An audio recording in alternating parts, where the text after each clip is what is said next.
shadow work was hands down the most important factor in manifesting my relationship. And here's why.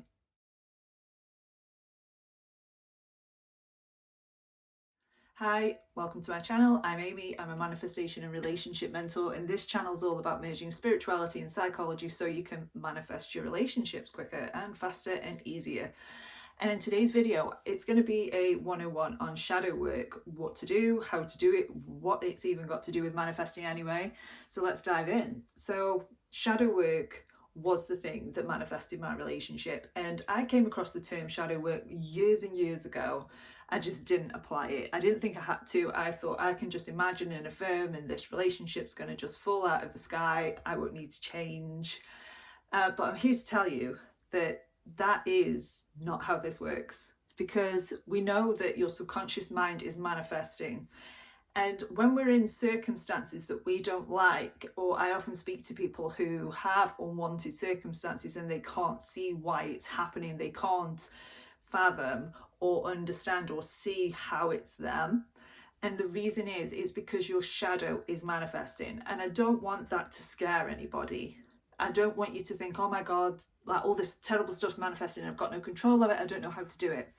So I'm hoping that this video will give you some hints and tips on how to manage unwanted circumstances using shadow work correctly, so that you can actually release it and stop those toxic, unwanted patterns that are in your experience right now. So the first thing we need to understand is, what is the shadow? So your shadow is anything that you have denied, anything that you've disowned, anything that you've pushed back because it gave you an unwanted result. So let's say, for example, when you were younger, if you got angry, your parents sent you to your room. The message that would have given you is that anger's bad and wrong, that I have to deal with heavy feelings on my own, that I'm not supported, that I'm only accepted if I show up a certain way. And the result of that might be that you subconsciously suppress anger because it's wrong to express it. We've pushed that aspect of ourselves back into the shadow, but the issue is that is still there, and that will still be manifested in some way. So you might have experiences in your life that trigger anger in you, but your subconscious protection mechanism makes it so that you can't express that anger in a healthy way. And it might happen again and again and again. And maybe you're prone to really overreacting and really blowing up in anger because you've suppressed it so much. So that's just one example of how we can really suppress those aspects and push them back into the shadow. And these aspects don't actually go anywhere. They are still manifesting. It's just that we're no longer aware of it. And the practice of shadow work is really good for digging into the subconscious mind to actually bring these things to light so that we can heal them. So an example of that would be going back to how you actually felt when your parents made you angry and told you to go to your room, and really discovering what beliefs are underneath that so that we can start processing those feelings in the body and releasing them. And as a result of that, these patterns that are occurring, so the patterns that trigger anger in you, will stop happening. Because when we bring these aspects into the light and when we can actually process them properly and release them and integrate them, because anger isn't bad. How we deal with it sometimes is, but anger in itself is not a bad thing. It's not a bad emotion, it's just an emotion. And actually, anger can make us really, really clear on what we don't want. So it does serve a purpose. But what we want to do is we want to release the negative results that come from that. So when we're doing shadow work, it isn't a case of re-traumatizing ourselves and reminding ourselves that we can't be angry. We don't want to get too involved in it. We want to observe it, and we want to consciously unhook these patterns and unhook these feelings within the body so that we can actually process them through the body and release them. The second thing we need to remember is that not everything within the shadow is necessarily bad.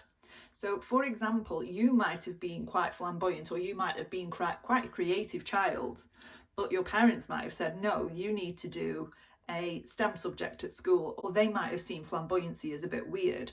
So you might have suppressed those aspects of yourself in order to be accepted, but actually these aspects are amazing. These aspects are something of quality in you that you might want to resurrect and keep. So not all aspects are bad.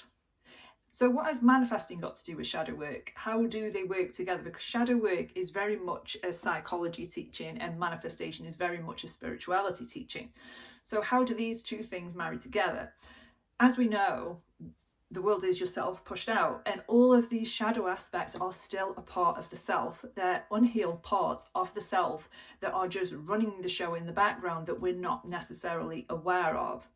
So even though shadow work as a term is rooted in psychology, it actually does have a huge impact on your manifesting, particularly, as I said before, if you're on this journey and you are coming up against obstacles or things in the way, or things are manifesting and you don't know why.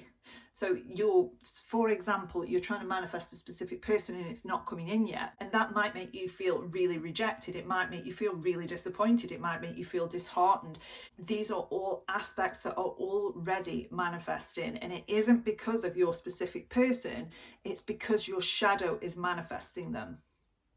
So let's use this as an example, because I waited months and months and months for a text message off my person. And I was feeling frustrated. I was feeling really disappointed. I started to think maybe this isn't going to happen after all. I started to feel like it was really futile. And I'm sure a lot of you out there can really relate to the futility of it when you're really wanting this thing and it's not coming.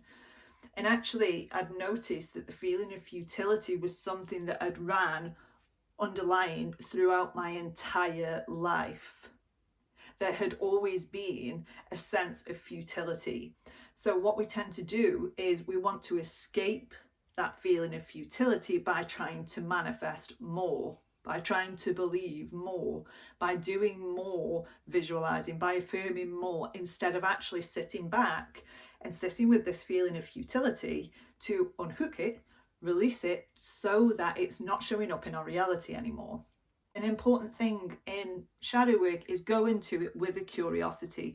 It's not urgent. It's not an urgency to find out what this one thing is, and when I release this one thing, then what I want's going to happen. We don't want to go into it with a sense of urgency. It's more of a curiosity of, I'm feeling this emotion right now. Why is that? What does this remind me of? What memories are coming up with this? How can I process this emotion in a healthy way? And actually doing it consciously. So again, we're not getting involved in it. We're not reacting from it anymore. We're just sitting with it and seeing what this emotion has to say. And maybe you can pinpoint the cause of it. Maybe you can pinpoint this one memory that made you feel this way, and maybe it had such a profound effect on you, carried it with you throughout life. Once you've identified what it is and once you can name it and you know what it is, what do you actually do about it? How do you actually release this? So when you are sitting, and maybe you're journaling when you do shadow work, I don't, I meditate, but maybe you do journal. I need you to ask yourself what that part of you needed in that moment. So when your parents were angry at you, sent you to your room, what did you need? Did you need to feel heard? Did you need to feel supported? Did you need to be told that it was okay to be angry? And I want you to give those things to yourself right now. And that is how you're going to heal that aspect of you. And I'm not saying it's not going to come up again, because ultimately you've been holding on to these things for a number of years. And again, it isn't a race.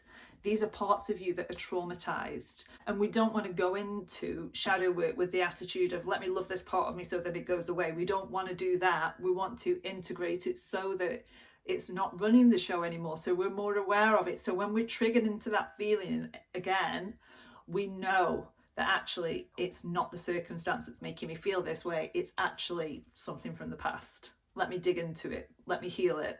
Let me give myself what I need in this moment. So if it is that you're on this journey, and maybe you've been on this journey for a long time, sit back and sit with yourself and think, how is this actually really making me feel? Let me not pave over this for now. How is it actually making me feel? You're not going to manifest it in the sense that it's not going to, your fear isn't going to happen, because actually your fear is already manifesting. Your fear is manifesting in your manifestation not being here yet. Your fear is manifesting in silence. So the more that we can sit with it, the more that we can identify it, the more that we can heal it, give it what it needs, or give yourself what you needed in those moments, the less impact that part of you is going to have in your manifestation journey. Maybe it's that you're in a friends with benefits situation. Maybe it makes you feel like you were not chosen. Sit with that. Okay, what does this feeling remind me of?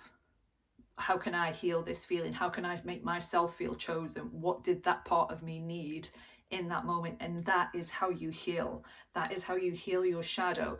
So I don't want you to be afraid of your shadow anymore. There is no point in being afraid of your shadow. There's no point in being afraid of it manifesting, because it already is. It's not something in the way. It's not something that means that you're never going to have what you want.